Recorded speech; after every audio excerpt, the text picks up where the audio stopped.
Good morning, everyone, and thank you so much for joining us day in, day out, all this week as we come to you with our fraudulent awareness tips and tricks on how to avoid the next fraud that you might be facing.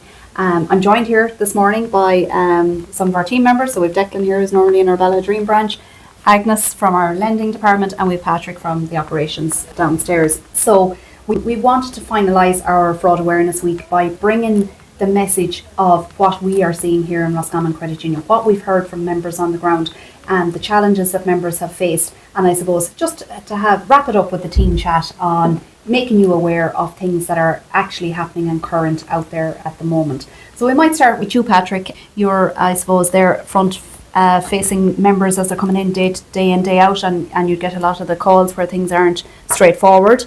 You're one of our problem solvers or troubleshooters, we'll call you here. Patrick, you might tell us about maybe even a scenario you've come up again recently, or things that our members and followers can watch out for.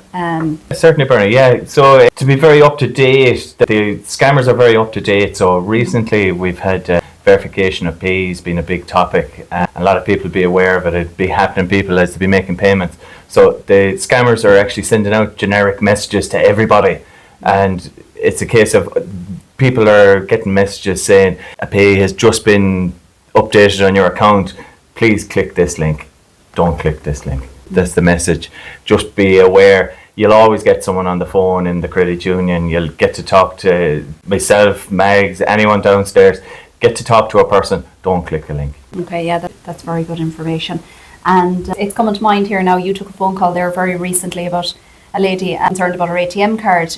Would you tell our followers about that situation? Yeah, again, it's just picking on people's... obviously, it's stuff that happens every day. So a card might have got caught in a machine or something. She just so happened to get a text message at the same time. It looked like it was a linked event. It wasn't. It was a phishing scam. They claimed that there was fraud on the account. Ring this number, we'll sort it out. And then they started phishing for her information. It had nothing to do with the event that just happened to her. They send out so many text messages that it looks like it's linked. You can panic. You can start giving out for information. Again, I'd just say there's a phone number, ring the landline. You'll get through to someone here in the credit union for sure. And I think the very interesting thing about that actual scenario, Patrick, the member rang you, was convinced that the credit union had sent her the text message, but where we have to congratulate that member on was picking up the phone and actually making the phone call to the credit union. So you were able to... Yeah, look, they just took a second, rang the actual credit union, and that's where you'll get your information. You'll get proper information from there, not from somebody ringing you or sending you messages or anything like that. If in doubt, just give us a ring, Yeah. And the other ironic thing about that same particular member, they actually thought that the fraudster had, well, they didn't think it was the fraudster, they thought it was the credit union, had their account number. Yeah, that's true. Yeah, that they had their card number. They had their card number. Now, there's a generic number on the first four digits on every card, so they were able to quote her the first four numbers. I was also able to quote it because it's on every card. Yeah. So just to be aware of that. They'll have certain information from social media maybe or something like that. They'll have your name, they'll have a certain parts of your address, because look, you've signed up for marketing, any sort of thing, social media. They'll have some information on you. They're just trying to get the final details of you. So again, don't give it. Yeah, and we're not just talking about in the credit union context here either. We're talking about when you tick the to allow, because every company you go into, let it be on any social media platform, they're looking for your email address, and once you put in that email address, I suppose that's what we're off. Yeah, there's certain amounts of information out there. Yeah. Okay, no, that's great. Thanks, Patrick, for that. We might come to you, Declan, next. So, Life in Balladream, I suppose you're dealing with lots of different members and lots of different groups and societies, and I suppose can you pull out, there's loads of areas I suppose that you can talk about, but do you want to take one area maybe that you'd like to make followers and members aware? Yeah, absolutely. I think one of the rising kind of issues that we're seeing across the credit union would be the, and it's not that it's not heard of, but money muling has surfaced, and in the last number of years more so than ever. And I suppose for fraudsters, one of their tactics is that they'll prey on the vulnerable. So whether it's the elderly or the youth, it's the youth really when it comes to money muling, is they target them to get the minor. Doesn't have to be minor, it could be 18, 19 year olds, people when they're actually possibly don't have a big cash inflow into their accounts. And look, we've all been in college and on the pot noodle, and I think that you're stuck for cash. And one thing that they try and do is they try and make it as easy as saying, if you facilitate your account, move this money through, allow us to move it through, you can get a cut out of it.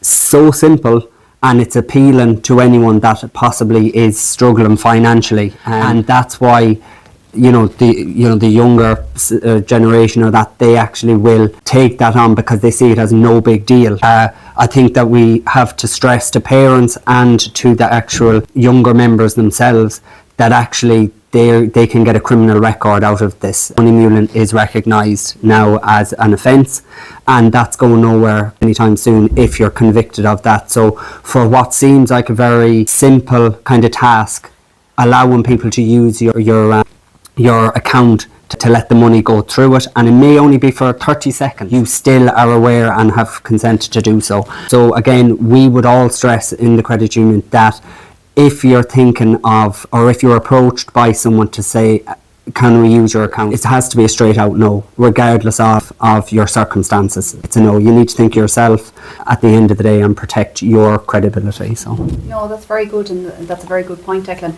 And I suppose the way you it seems very lucrative, and it seems a great easy way to earn money. Sure, what have I to do? I'll get €200 if I accept that person's money into my account. Sure, it's no big deal. But where the big deal is, actually, you get, as you said there, a criminal record. So there can be anything, fines, or there can be even jail time up to 5 years, for probably even more, for these type of offences. Yeah. And it's the younger generation that's actually being hit with this. So thanks for that, Declan. That's been a great point to share with our followers and members.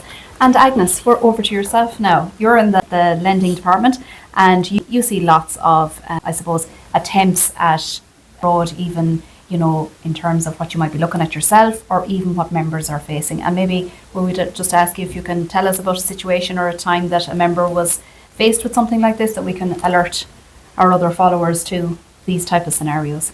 Yes, Bernie. So I suppose in terms of, from a lending audit, it's becoming more and more common as well. In terms of loan approval, so let's say a member got approved for a car loan, and then they reach out by email to the garage to get the details for to do an EFT over with the funds. The email comes back to the member, they have the details. 3 days later, they get a phone call from the garage to say that the funds haven't been transferred over for the payment for the vehicle. It turns out that the garage email had been hacked, and that once the funds were transferred over, they weren't transferred over to the garage email. So I suppose a lesson to be learned from that scenario is that both the member and the garage owners were the victims of fraud in that respect.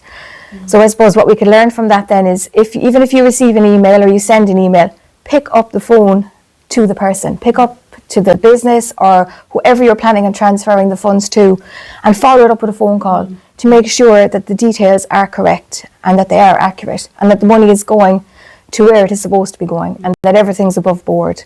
I suppose another instance that we'd come across is people using fraudulent documents in order to open accounts. From opening an account, then they go on then to try and apply for a loan. So I suppose it's just extra due diligence on, photo ID, proof of address, PPSNs, stuff like that will all help, combat with the fraud that's out there. I suppose that's an advice to, our business community, that, don't obviously take everything as 100% safe and secure. And I think we don't want to frighten people worrying about their emails, or if they're getting a BIC and an IBAN from a business either through their emails. But it's just to be aware that emails can be intercepted. And it's just about making a phone call and double checking that, is this your account ending in such a number? Or just verify the details over the phone before you make that transfer to a new account, I think. Yeah, no, that's... And especially, great. I think, since instant payment came in since the last time we had this little chat, it's very important to make sure that the details are verified before you depart with any of your funds. Yeah. Okay, no, that's been great. Thanks very much. So that's it for us from Fraud Week 2020. We're delighted to have come back here now, a second year in a row, doing our little part in trying to spread fraud awareness. I hope you've enjoyed the chats. If you have any questions about anything, send us the DM, send us the message, email us. Any of the team will be delighted to get back to you. Thanks very much for following this week.